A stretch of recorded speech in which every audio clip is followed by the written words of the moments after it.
살아계신 주의 영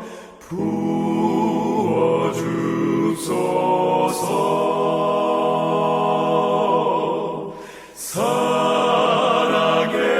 살아계신 주의 영 부어주소서.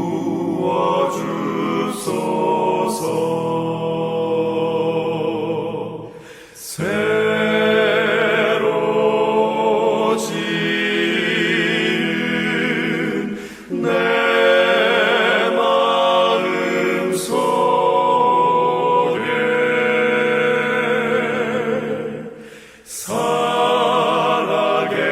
살아계신 주의 영 부어주소서.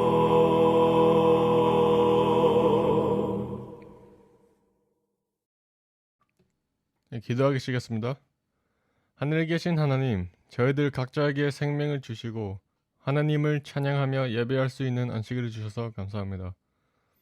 2020년 한 해가 저물러가고 있고 크리스마스 연휴가 시작되고 있는 이때에 세상은 코로나로 전염된 사람들의 수가 폭발적으로 증가되어 많은 가족들이 고통받고 있고 가족들이 만나지 못하고 있습니다. 코로나로 생명을 잃는 사람들은 가족을 만나지 못하고 생명을 잃어버리는 경우도 많습니다. 하나님의 이 세상에서 일어나는 고통을 보시고 불쌍히 여겨주시고 위로해주세요. 이 겨울이 지나가도록 우리 믿음의 가족들이 또한 코로나 감염으로 보살펴주세요. 오늘 말씀을 통하여 하나님의 마음을 듣는 마음을 허락해주세요. 예수님의 이름으로 기도드립니다. 아멘.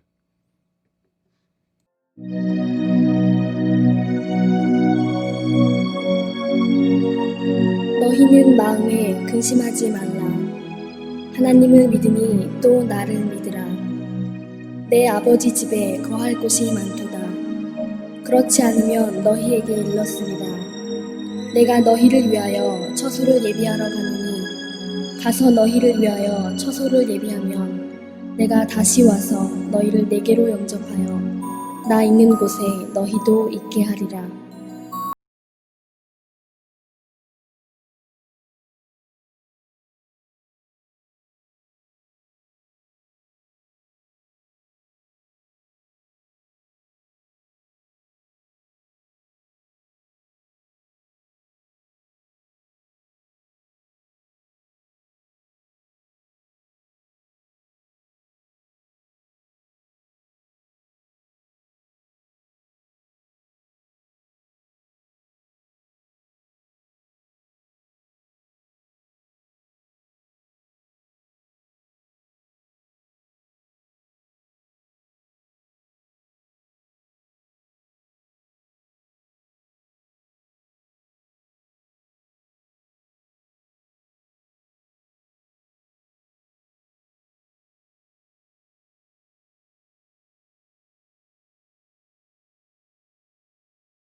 너는 기억하라.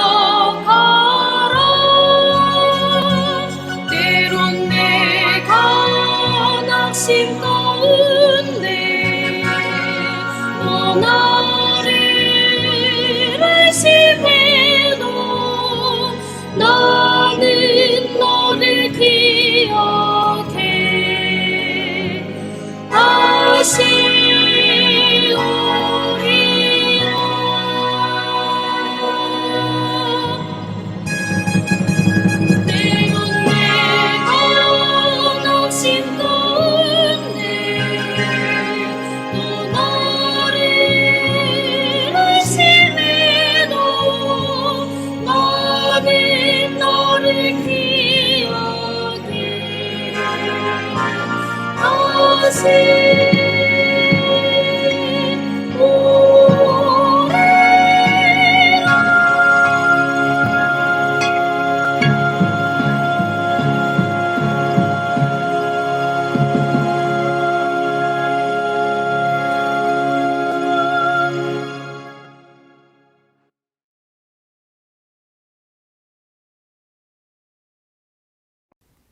안녕하셨습니까?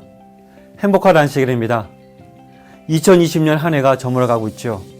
이제 오늘을 포함하여 딱 한 번 남은 온라인 예배를 통해서 우리는 지난 한 해를 돌아보고 한 해를 잘 마무리할 수 있었으면 좋겠습니다. 또한 저희 교회가 내년도에 시행하게 될 온라인 전도회에 성도 각 개인과 구도자가 잘 준비될 수 있기를 바라는 마음으로 저는 오늘 말씀의 제목을 마음을 얻는다는 것이라고 하는 제목으로 우리 마음을 살펴보고자 합니다. 코로나로 인해서 공중예배가 중단되어서 그런지 제가 요즘 찾아뵙는 성도들 중에서 이런 말을 하시는 분들이 부쩍 늘어났습니다.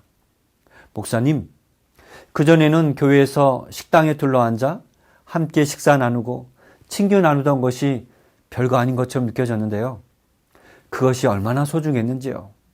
그때는 몰랐는데 그렇게 평범하게 느껴지고 작은 것으로 여겨졌던 것들이 지금 생각해보니 참 소중했었다라는 생각이 듭니다. 대부분의 관계는 서로 대면을 하면서 얼굴을 마주보면서 식사를 나누는 그 만남과 교제를 통해서 서로를 알아가는 경우가 많습니다. 예배를 드릴 때는 최근에 오신 분이 어떤 분이신지 알 턱이 없죠. 항상 얼굴 표정은 경직되어 있기도 하고 말이 없으니 알 턱이 없습니다.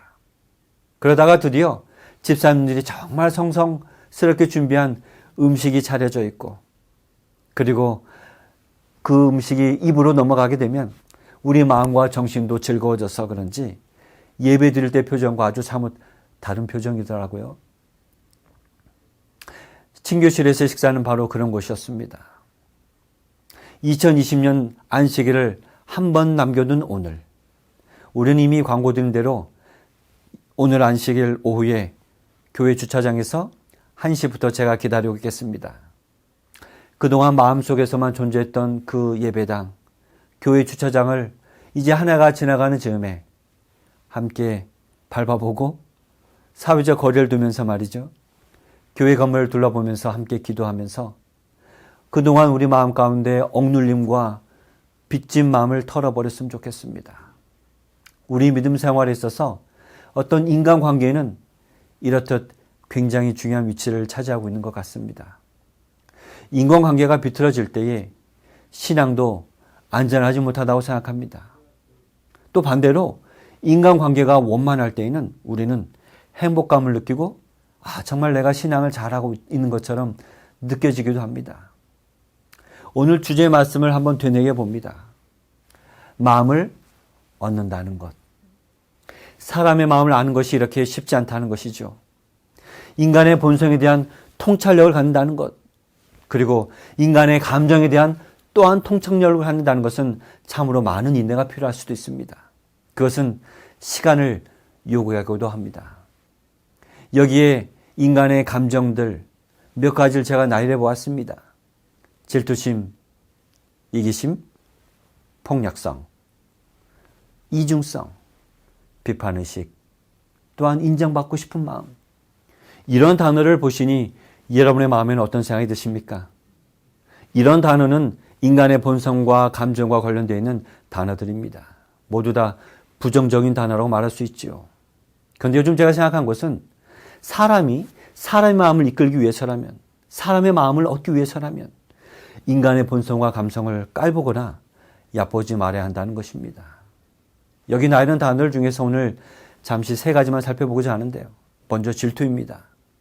우리는 가정과 학교, 교회에서 질투하지 마, 질투는 나쁜 것이라고 듣습니다. 그런데 질투가 정말 나쁜 것일까요? 만약 우리가 질투가 나쁜 것이라고 생각한다면 이런 생각은 질투라고 하는 본성을 깔보는 것은 아닐까요? 치열한 경쟁 속에서 이 세상에는 이룬 자와 이루지 못한 자가 존재하죠. 가진 자와 가지지 못한 자가 생기게 됩니다. 나를 무시하는 사람이 생길 수 있는데요. 실제로 무시하는 사람들이 세상에, 그리고 때로는 학교와 교회에서도 있습니다. 질투라는 것은요, 배가 아픈 것이 아니라 어떤 사람의 말에 의하면 마음이 아픈 것이죠. 두 사람이 열심히 공부해서 임용고시 시험을 봤다고 합니다. 그런데 한 사람은 붙었고 한 사람은 떨어졌습니다. 붙은 사람이 떨어진 사람을 위로하기 위해서, 진심으로 위로하기 위해서 전화를 합니다. 전화를 안 받습니다. 그 친구를 정말 위해주고 동정하고 용기를 주기 위해서 전화했는데 안 받아요. 그 다음 날에도 안 받습니다. 문자 보내도 답변이 없습니다. 그래서 그 친구를 아는 다른 친구에게 물어보니 그 친구는 자기 전화는 받는데요. 이게 뭔 상황인지 여러분 아십니까? 왜 이런 일이 발생할까요? 왜 떨어진 친구가 붙은 사람의 전화를 안 받는 것일까요? 우리는 어쩌면 경험을 통해서 알고 있기 때문에 짐작할 수 있습니다. 훗날 그 친구가, 그 떨어진 친구가 제3자에게 말했다는 말을 그 사람은 듣습니다. 내가 그때는 정말 붙은 친구를 진심으로 축하해주고 싶지 않아서 전화 받을 수 없었다고요. 훗날에 좀 시간이 지나서 그 질투심과 상처가 아물면 진심으로 축하해주고 싶을 때에 그때 연락해주고 싶었다고 하는 말을 들었다는 것이죠. 그의 마음이 우리는 이해되십니까? 붙은 사람은 막 떨어진 사람의 마음을 불처럼 타오르는 질투심이라고 하는 것을 인지하지 못한 것일까요? 그 정도는 낌새를 차릴 수 있겠지만 적어도 떨어진 사람에 해당되는 그 사람에게 시간이 필요했다고 하는 것이죠.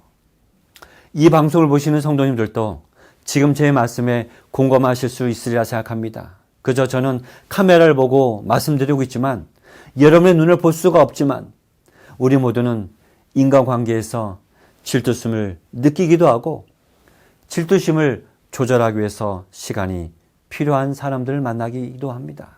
그리고 우리 또한 그러한 질투심을 느끼고 시간이 필요할 때가 있습니다. 그러나 누군가가 나를 질투한다 할지라도 우리는 잊지 말아야 될 것은 그 사람이 우리의 구도자 혹은 VIP가 될 수 있다고 하는 것입니다.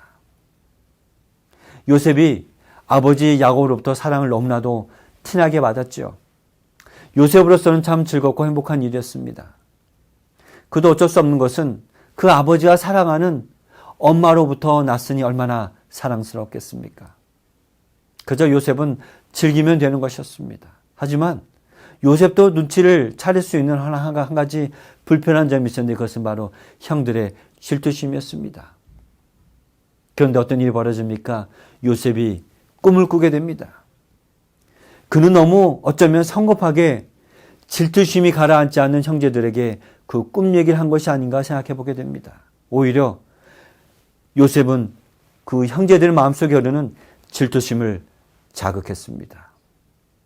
요셉이 형제들이 아직도 마음 가운데 떨쳐내지 못하고 있는 그 질투심을 그 채색 옷을 입고 있을 때마다 이 형제들은 동생 요셉에 대한 질투심을 버릴 수가 없었을 것입니다. 그런데 꿈 이야기를 하니까 마음 가운데 내재되어 있던 억누르고 있었던 질투심이 폭발한 것이죠. 심지어 그 꿈을 듣고 그를 사랑하는 누구만저도 그를 편애하는 아버지 야곱조차도 요셉의 꿈 이야기를 듣고 분노하고 질투심이 폭발했습니다. 질투가 나쁜 것이라고 우리는 단정 짓기보다는 우리는 상대방의 감정에 대한 배려가 혹은 시간적 기다림이 필요한 것은 아닐까요?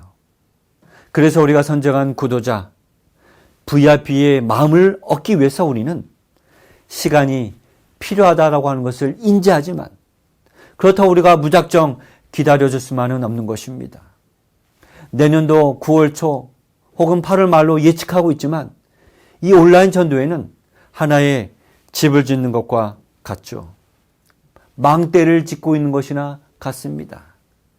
예수님께서 비유하셨죠. 집을 짓는 사람이 그 기초만 쌓아두고 혹은 기둥까지만 올렸는데 더 이상 진척이 안 됐을 때 그 동네에 지나갈 많은 사람들이 그것을 보고 완성되지 않은 집을 보고 뭐라고 욕하겠는가? 뭐라고 비웃겠는가? 차라리 시작하지 않는 것이 낫지 않았겠는가? 이 비유 속에서 우리가 생각해 볼 수 있는 것은 우리가 집을 하나 짓는다고 했을 때에 중요한 것은 시작할 용기가 없으면 시작도 하지 말라고 하는 건 뜻보다는 오히려 우리가 그 집을 완성하기까지 면밀히 계획적으로 준비를 해야 할 필요가 있다고 하는 것을 말해주는 것은 아닐까요? 우리에게 어떤 희생과 어떠한 재정적 요구가 뒤따르는지 먼저 계산해 봐야 될 필요가 있다고 하는 말씀은 아닐까요? 우리는 그래서 다가오는 1월부터 기도와 헌신의 40일 기도를 하는 이유가 바로 그것입니다. 우리는 우리 자신이 투자해야 될 시간과 때로는 우리 자신이 투자해야 될 재정적 손실까지라도 감당할 수 있는 마음의 준비가 되어 있는가?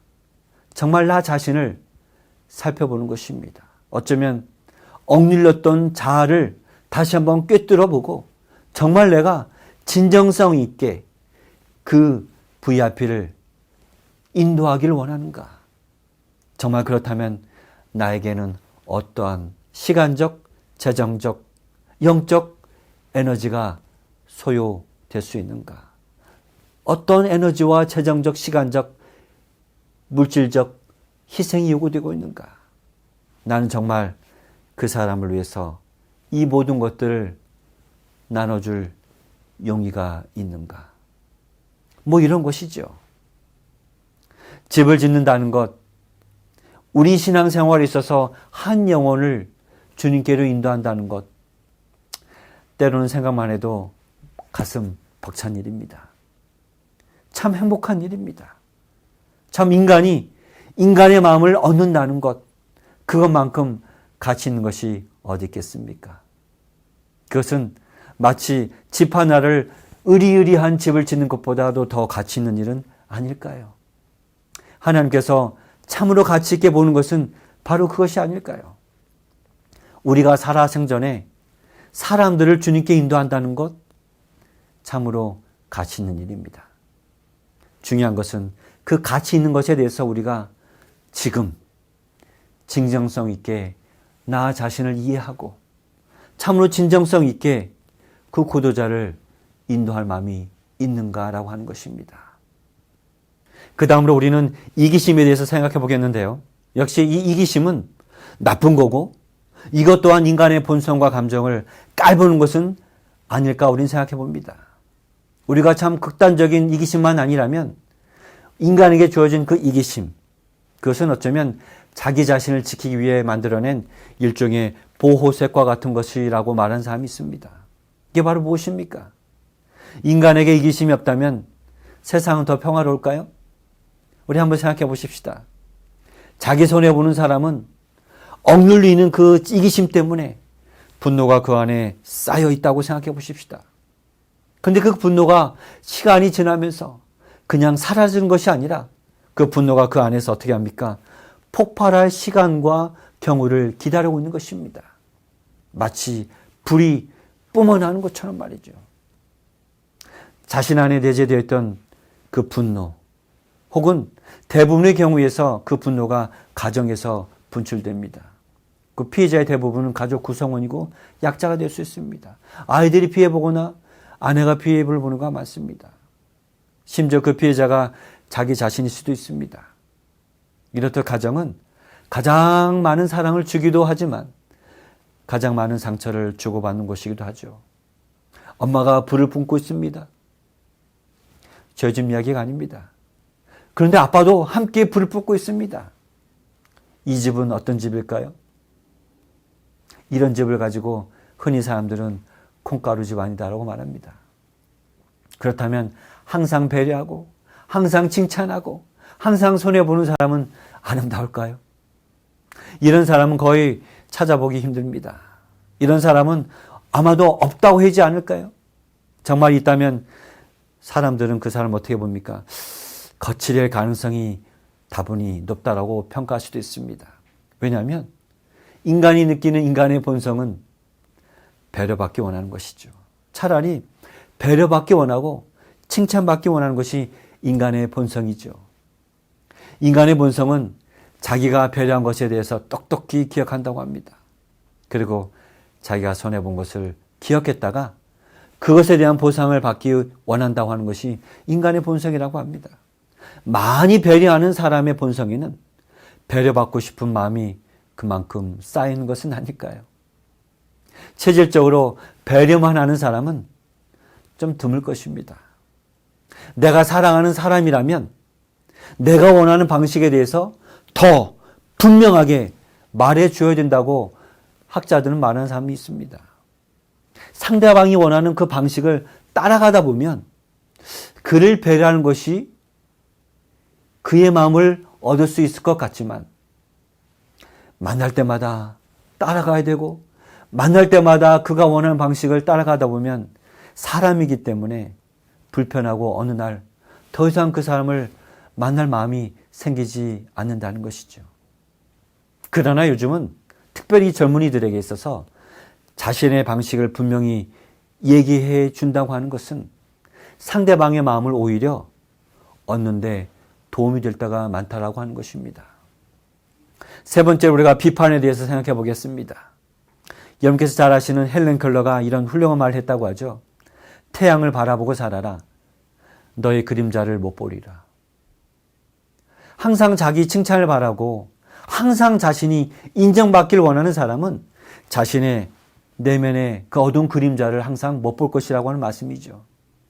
자기의 부족함을 누군가로부터 좀 진심 어린 비판의 시각으로 들여다보게 된다면 들을 때에 참 자신의 마음을 쓰지만 자신이 모르고 있던 그 어둠의 세계를 때로는 아주 단호한 빛의 칼로 배움을 받는 듯한 쓰라림을 아림을 느끼게 됩니다. 그 느낌은 참 아립니다. 쓰레기도 합니다. 하지만 그 사람이 진심 어린 나에게 향한 비판이었다고 생각한다면 우리는 어쩌면 그 비판마저도 우리의 눈물을 자극할 수도 있습니다. 비판을 통해서 어떤 비판? 진심 어린 조언이나 비판을 통해서만 깨닫게 된다는 것이죠. 칼 구스타프 융은 그것을 어둠의 빛이라고 불렀답니다. 오직 어둠을 통해서만 인도될 수 있는 빛이 있다는 것이죠. 캄캄한 시간을 통해서 깨닫게 되는 것이 있다는 것입니다. 우리가 다른 사람의 마음을 얻으려면 누군가의 진심 어린 비판을 들을 수 있어야 한다고 하는 것입니다. 그리고 내가 사랑하는 사람이라면 그를 위해서 진심 어린 비판도 해줄 수 있어야 한다고 생각하는 것입니다. 이렇듯 우리는 세 가지 인간의 본성과 세 가지 감정에 대해서 사뭇 사람들이 생각하는 이 부정적인 감정에 대해서 통찰해 보았습니다.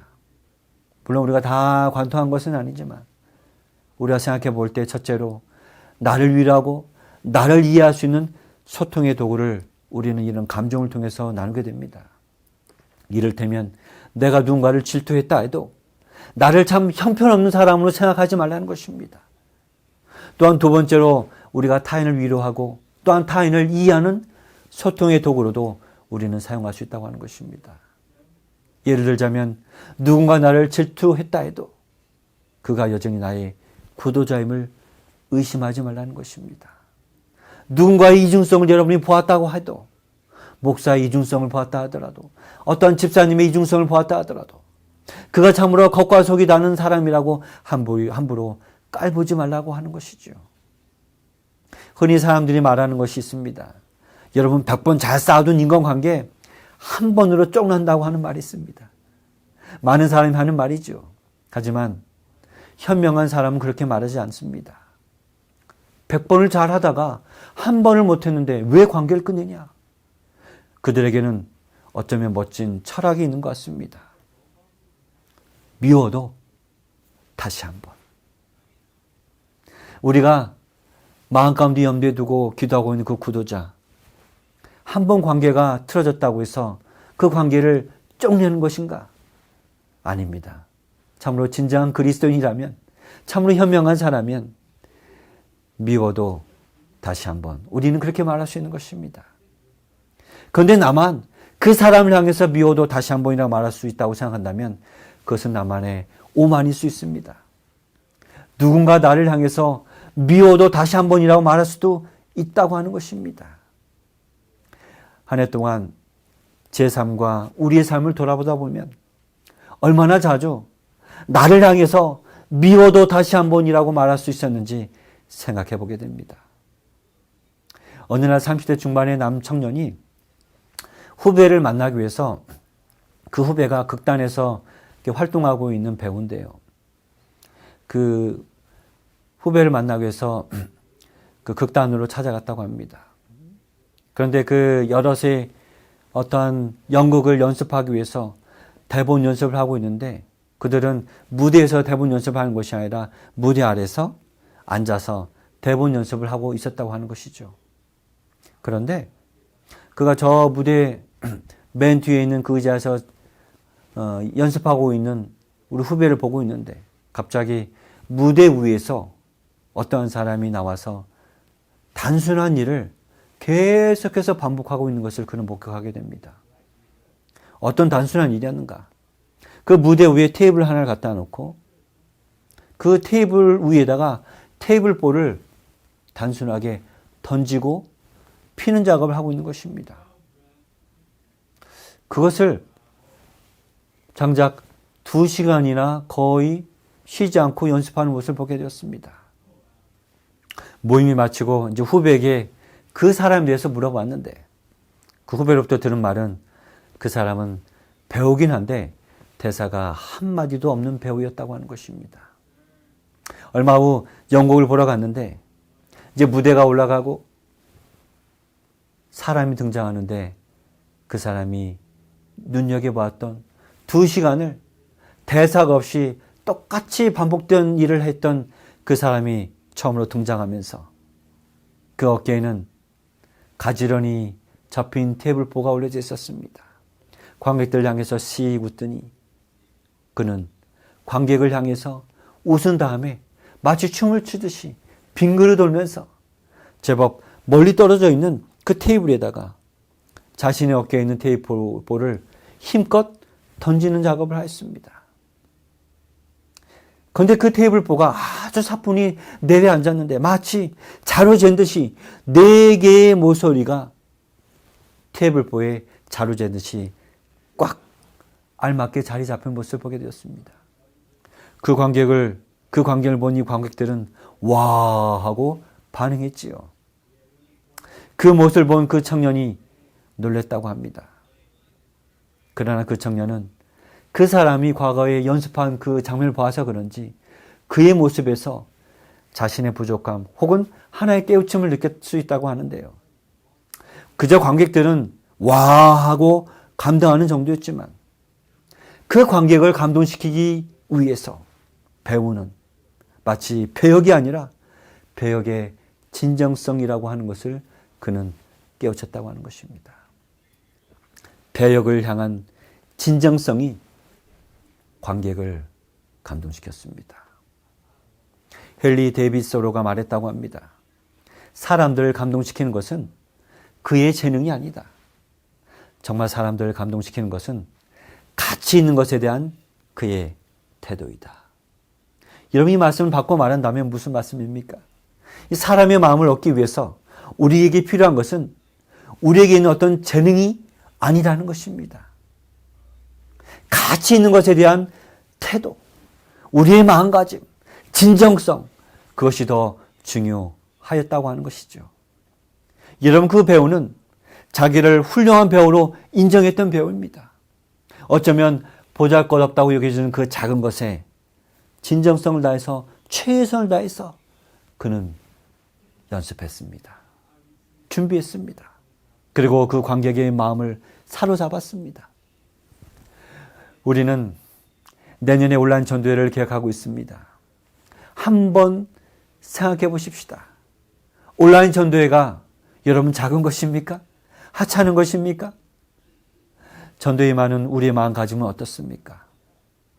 전도회를 위해서 우리가 참으로 중요하다고 여기는 자신을 위한 준비는 이미 6주 전에 시작되었습니다. 여러분께서 가지고 계신 개인적 신앙 붕괴 단계, 그 책은 어쩌면 보잘것없이 대할 수 있을지도 모릅니다.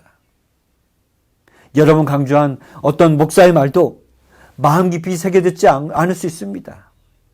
사람의 마음을 산다는 것, 그리고 사람을 감동시키다는 것은 이토록 어려운 작업일 수 있고 시간적으로 많이 연습이 필요할 수도 있습니다.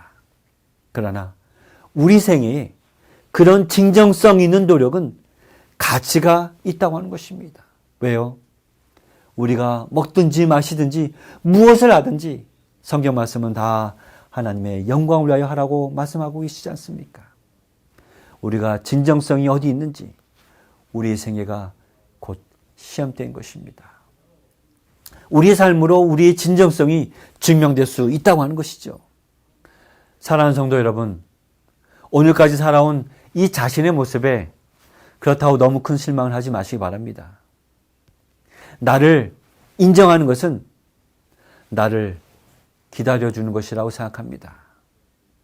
지금 내 모습이 때로는 보잘것없이 느껴져도 언젠가는 멋진 사람이 될 수 있다는 것이죠. 여러분 믿으십니까? 저도 믿습니다. 나를 기다려주는 것은 믿음입니다. 내게 능력 주신 자 안에서 내가 모든 것을 할 수 있습니다. 여러분 그것이 복음입니다. 사도 바울이 복음 전하다가 깨달은 것이 바로 이것입니다. 우리도 사도 바울처럼 이 복음을 전하다가 우리의 삶으로 그것을 깨달을 수 있습니다. 지금 내 눈앞에 참으로 도무지 넘을 수 없을 것 같은 장벽이 있다 할지라도 언젠가는 그 장벽을 반드시 넘을 수 있다고 믿으며 나를 기다려주는 것. 여러분 그것이 믿음이 아닐까요? 지금 내게 도무지 고쳐지지 않는 것 같은 죄성과 죄된 습관이 있습니까? 실망하지 마십시오. 언젠가는 성령께서 나를 반드시 고쳐줄 것이라고 믿으며 기다려주는 것. 그리고 기도와 헌신으로 성령님께 간구한다는 것. 그것이 나를 인정해 주는 것이라고 생각합니다. 혹시 온라인 예배를 드리면서 한 해를 무기력하게 보냈다고 생각하신 분 계십니까? 이 시간 한 해가 저물어가는 이 즈음에 성령께서 우리에게 말씀해 주시는 그 음성, 세미한 음성을 들어보시기 바랍니다. 우리 중에 아직도 장벽을 인식하지 않고 그저 올해 이렇게 살아온 방식대로 내년에도 똑같이 살아갈 생각을 하셨다고 한다면 지금까지 진정성 없이 도무지 자신이 고쳐지지 않은 죄성과 죄된 습관을 고쳐주시기 바라시는 성령께서만이 그런 우리를 고쳐줄 수 있다고 하는 것을 믿기 바랍니다. 여러분 성령께서 이 시간 여러분을 고쳐줄 수 있음을 믿으시기 바랍니다. 성령께서 여러분의 마음에 자리를 틀고 들어가시게 된다면 여러분은 바울과 같이 고뇌의 기도가 나올 수 있으리라 생각합니다. 여러분 바울이 뭐라 기도했습니까? 오호라 나는 공고한 사람이로다. 이 사망의 몸에서 누가 나를 건져내랴. 여러분 이 절규는 성령의 임재를 갈구하는 간구입니다. 가끔씩 내 안을 들여다보면 내 안에서 울고 있는 내가 보이십니까? 사도 바울의 간구와 절규였습니다. 그는 속으로 울었습니다.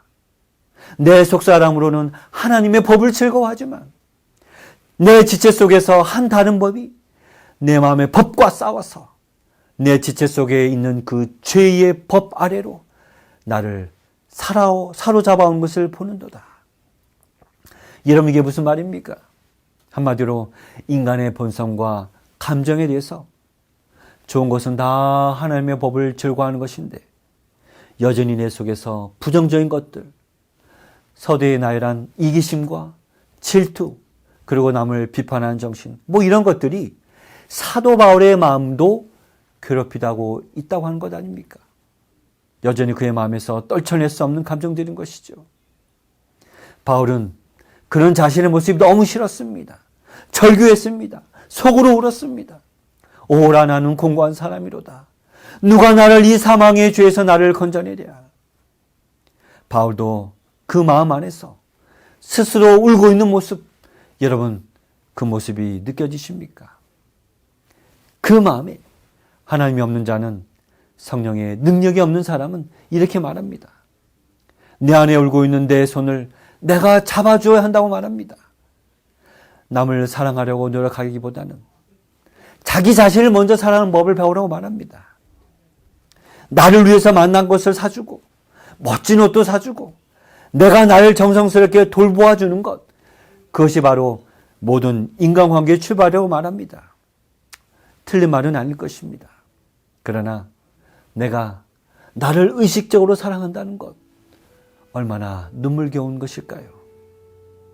성령께서만이 나의 진정성이 없는 믿음, 진정성이 없는 감정들을 붙잡아 주실 수 있으리라 믿습니다.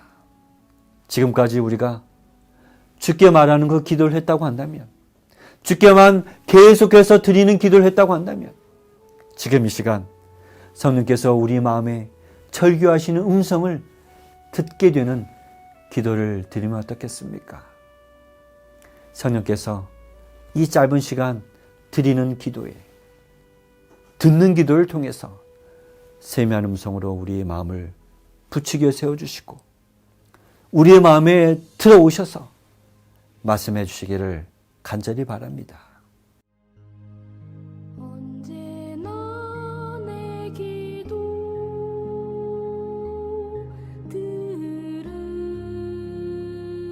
들으시는 주님,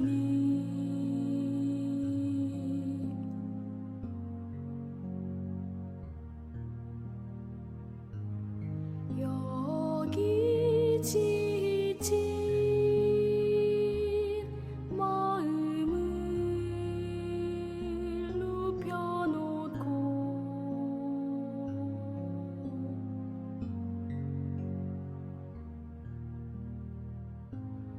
떨리는 손 모아 간구하오니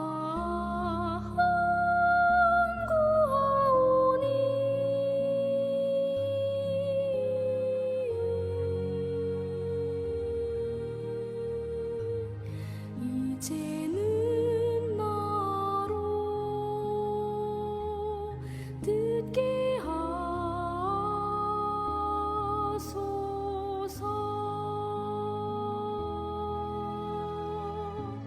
사는 날 동안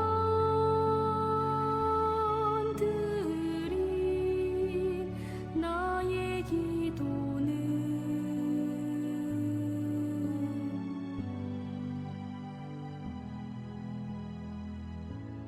조조한 간구에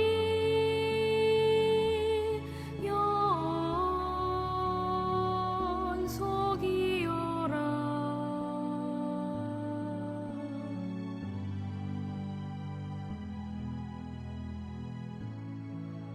하지만 이제는 내 속에 간구 잠재우시고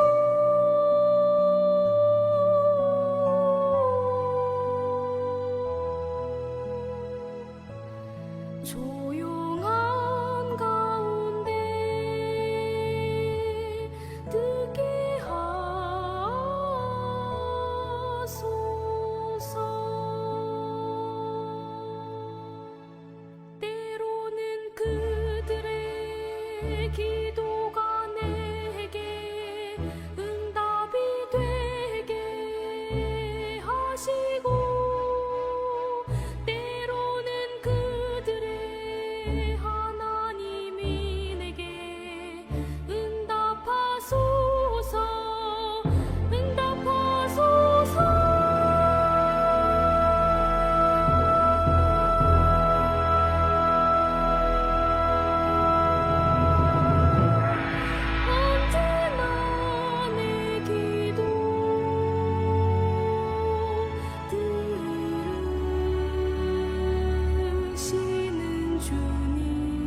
이제는 조용히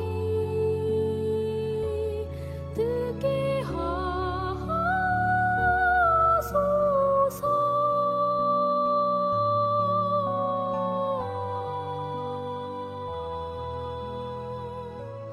듣는 기도로 응답받게 하소서.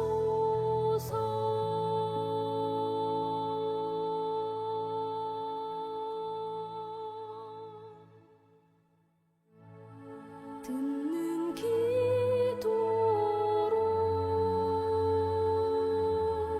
응답받게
하늘에 계신 우리 아버지 하나님, 사람의 마음을 얻으신 예수께서 오늘 우리 마음에 진정성 있는 간구의 기도로 역사해 주시는 그 은혜에 감사드립니다.